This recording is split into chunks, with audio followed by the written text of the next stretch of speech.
ही योजना पूर्ण नाही केली तर आपले 12 नक्की वाजणार आहेत. महाराष्ट्रात आपण कुठेही काम करण्यासाठी राहणार नाही. त्यामुळं काम वेळेत त्याचबरोबर दर्जेदार होईल अशी अपेक्षा व्यक्त करतो आणि इथेच थांबतो. धन्यवाद. थँक्यू. धन्यवाद मुख्याधिकारी सन्माननीय संतोष जिरगे. नेतृत्व, कर्तृत्व आणि दातृत्व या शब्दांना न्याय देणारं नव्या कोकणचं फायर ब्रँड नेतृत्व म्हणजे आमदार निलेशजी राणे. वादळाचे भाकीत अटळ असतात, वादळानं वादळाचं भाकीत केलं म्हणून हवामान खात्याला दोषी धरायचं नसतं. असंच एक झंझावाती नेतृत्व आपल्याशी संवाद साधतंय. जोरदार टाळ्यांच्या गजरात आपण स्वागत करूया आमदार निलेशजी राणे साहेब. मुख्याधिकारी सन्मान्य संतोषजी जिरगे, शिवसेना जिल्हाध्यक्ष सन्मान्य जिल्हा प्रमुख सन्मान्य दत्ता सामंत साहेब, शिवसेना पक्षाचे उपनेते सन्मान्य संजयजी आंग्रे साहेब, माजी नगराध्यक्ष सन्मान्य सुदेशजी आचरेकर, सन्मान्य दीपकजी पाटकर, सन्मान्य अशोकजी सावंत, सन्मान्य महेशजी कांदळगावकर, सन्मान्य विश्वास गावकर, सन्मान्य आनंद शिरवळकर, उपस्थित सर्वच मान्यवर बंधू भगिनी, आज एकदम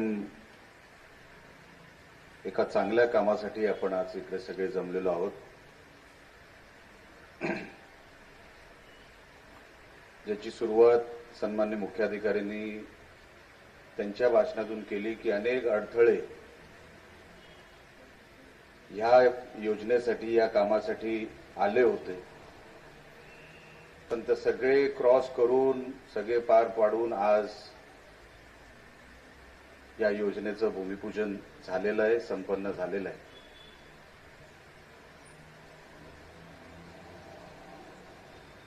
ही योजना किती महत्वाची आहे हे आपण व्हिडिओ क्लिपच्या माध्यमातून पण बघितलं. माझ्या अगोदरच्या सगळ्या मान्यवरांनी त्यांच्या मनोगतातही सांगितलं. आमदार झाल्यानंतर जेव्हा शहराचा आढावा घेतला,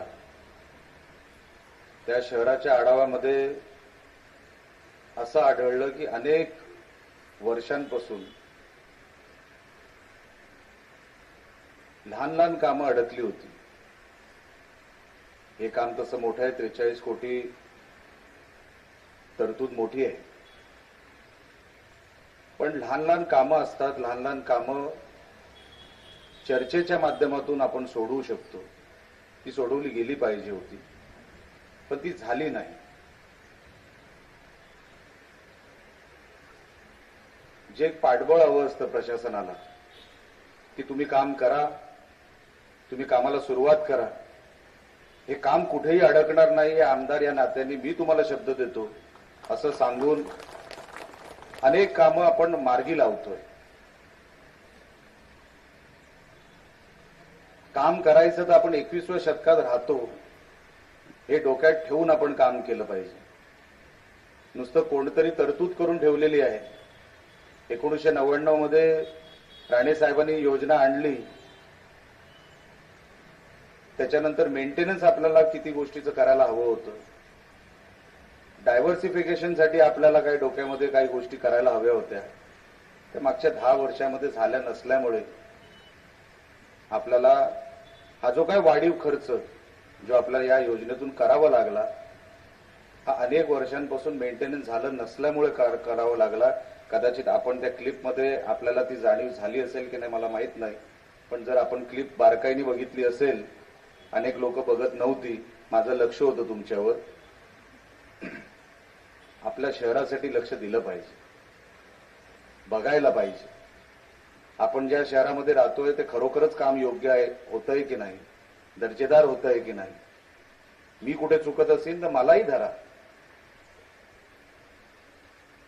पण आपण 21व्या शतकात राहतो. पर्यटक चारी बाजूनी आपल्याकडे आता येत चाललेले आहेत. आपण जर आपल्या शहराकडे तसं लक्ष देणार नाही तर कोण देणार. आणि म्हणून निवडणुकीच्या काळात पण मी आपल्याला सांगत होतो की हा 10 वर्ष हा मतदारसंघ ओसाड पडला होता. त्याला आपल्याला नवीन दर्जा देण्यासाठी आपल्याला भरपूर काम करणं गरजेचं आहे. आणि म्हणून आज ही फक्त एक योजना सुरू झाली किंवा त्याचा शुभारंभ झाला आणि 24 महिन्यामध्ये त्याचं काम पूर्ण होईल ही खात्री तुम्हाला या व्यासपीठावरून देतो. कारण का आपल्याला मतदारसंघामध्ये जे काम करायचंय ते दर्जेदार करायचं. मी तुम्हाला निवडणुकीत सांगितलं होतं 288 मतदारसंघ आहेत ना महाराष्ट्रामध्ये, तर आपला मतदारसंघ टॉप 5 मध्ये नाव घेतलं पाहिजे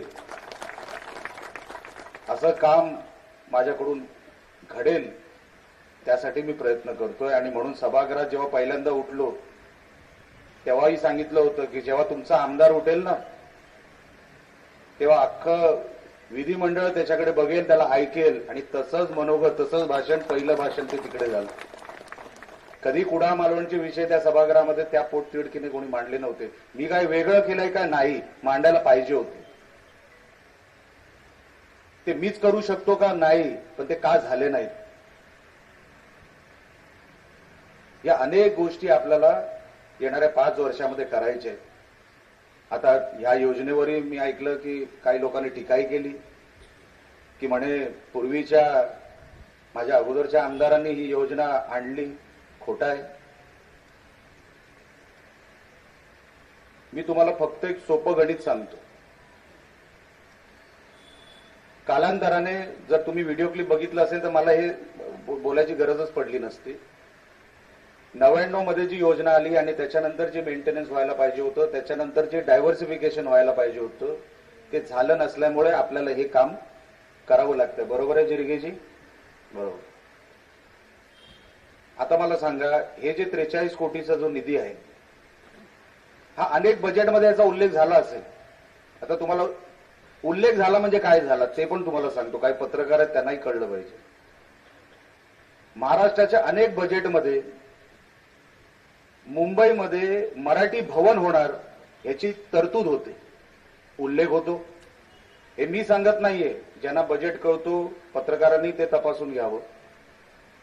मुंबईमध्ये मराठी भवन होणार हे 1960 मध्ये जेव्हापासून महाराष्ट्राची निर्मिती झाली ना तेव्हापासून कदाचित मला वाटतं 90% बजेटमध्ये मराठी भवन होणार असा उल्लेख आहे. मग काही तिकडचे मुंबईचे सगळे सांगतात बघा आम्ही मराठी भवन बनवणार. किती वर्ष झाली? 1960 ते आता 2024 झालं मराठी भवन. बजेटमध्ये आहे, उल्लेख आहे. कोणीतरी जाहीर केलं आम्ही मराठी भवन बनवणार. जी काय पहिली वीट लागली ना मराठी भवन, दत्ता सामंत साहेब, ती आपले जेव्हा शिंदे साहेब मुख्यमंत्री झाले ना तेव्हा मराठी भवनाची पहिली वीट लागली. म्हणजे तरतूद तेव्हाही होती, बजेटमध्ये उल्लेख तेव्हाही होता. मग झालं का नाही मराठी भवन? 1960 पासून ते 2024 पर्यंत एवढे वर्ष लागत नाही. म्हणून माझ्या अगोदरचे जे होते ते तुम्हाला डॉक्युमेंट दाखवू शकतात की बघा उल्लेख आहे. अरे पण तरतूद कुठे आहे? तरतूद आम्ही केली, त्याचं उद्घाटन आज शुभारंभ झाला. जर तुम्ही केला असता तर एवढी लोक तुमच्यासाठी जमली असती. मग तो मागचे 10 वर्ष का नाही झाला? आज पाण्याचा कनेक्शनचा उल्लेख झाला. 7,000ची गरज आहे, बरोबर आहे ना साहेब? आज आपण 1100 वर आहोत. म्हणजे किती मोठा गॅप आहे. जिरगे साहेब आपल्याला हा गॅप या 5 वर्षामध्ये पूर्ण काढून टाकायचं आहे. कुठे एक्स्ट्रा कनेक्शन द्यायचे असतील तिकडे येऊन द्या. पण हे 2.5 वर्षामध्ये 5 वर्ष पण लांबची गोष्ट झाली. जे काय लागेल शासनाकडून सगळे आणून द्यायची तयारी माझी आहे. पण तुम्ही आज जसं 2024-23 नोव्हेंबर पासून काम हाती घेतलंय जिरगे साहेब, एक नवीन जिरगे साहेब या शहराला दिसले आणि असे नवीन जिरगे साहेब येणाऱ्या काळामध्ये या शहरामध्ये अनेक गोष्टी ज्या काही करण्यासारख्या आहेत, अनेक गोष्टी ज्या राहून गेलेल्या आहेत, संकल्पना आहेत. आता हा झाला पाण्याचा विषय. मागे मालवण शहरामध्ये 48 तास लाईट सुद्धा नव्हती, बरोबर आहे ना आचरेकर साहेब? तर आपल्याला एक नवीन पॉवर ग्रीड सुद्धा याच्या शहरामध्ये आणावं लागेल. जिथे पावसाळा जास्त आहे, जिथे वादळं जास्त येतात शहरांमध्ये, ज्या ज्या शहरांमध्ये जास्त येतात तर त्या शहरांमध्ये जे पॉवर ग्रीड तयार केले जातात, जिरगे साहेब मी तो आणायच्या प्रयत्नात आहे की मध्ये परत कधी मालवण शहराची लाईट जाता कामा नाही आणि वादळामुळे जाता कामा नाही किंवा कुठल्या तरी चक्रीवादळामुळे जाता कामा नाही. म्हणून असं पॉवर ग्रीड जिथे पावसाळा जास्त आहे, ज्या शहरांमध्ये पावसाळा जास्त पडतो, पाऊस जास्त पडतो, तर तिकडचं पॉवर ग्रीड आणून त्या धर्तीवर आपल्याला आपल्या शहराला वीज देण्यासाठी, पॉवर देण्यासाठी जी टेक्नॉलॉजी आहे ती टेक्नॉलॉजी आणण्याचाही माझा प्रयत्न आहे आणि तो आणणारच. कारण का मला माहिती आहे, जवळपास मी तर 2 दिवस म्हणतोय, मला असं वाटतं 3-3.5 दिवस लाईट नव्हती या शहरामध्ये. का? तुम्हाला कारणं पण कळली पाहिजे. कारण का वादळामुळे जी काही पानं आणि पाचोळा सगळा इकडे तिकडे पडला ना, तर जिथे ग्रीड होतं त्या ग्रीडवर सगळा साठा तिकडे जमला. ती साफसफाई करायला कामगार कमी पडले, कारण का ते कॉन्ट्रॅक्टवर असतात, कधी निघून जातात, कधी पोहोचू शकत नाही आणि तिकडची ग्रीडची साफसफाई होऊ शकली नाही, म्हणून तिकडे वीज बंद करावी लागली त्याचं अगोदर साफसफाई करण्यासाठी. म्हणून तुम्हाला सांगितलं, आपण जिथे राहतो, आपण ज्या शहरात राहतो, आपल्याला कळलं पाहिजे हे सगळं का होतंय, हे सगळं का बदलणार, कधी बदलणार. अनेक उपक्रम अजून इकडे राबवायचे आहेत. आज हा जरी 43 कोटीचा इकडे आपण प्रकल्प सुरू केला असला, त्याची कालावधी ही 24 महिन्याची असली, तरी अनेक उपक्रम येणाऱ्या काळामध्ये आपल्याला दिसतील.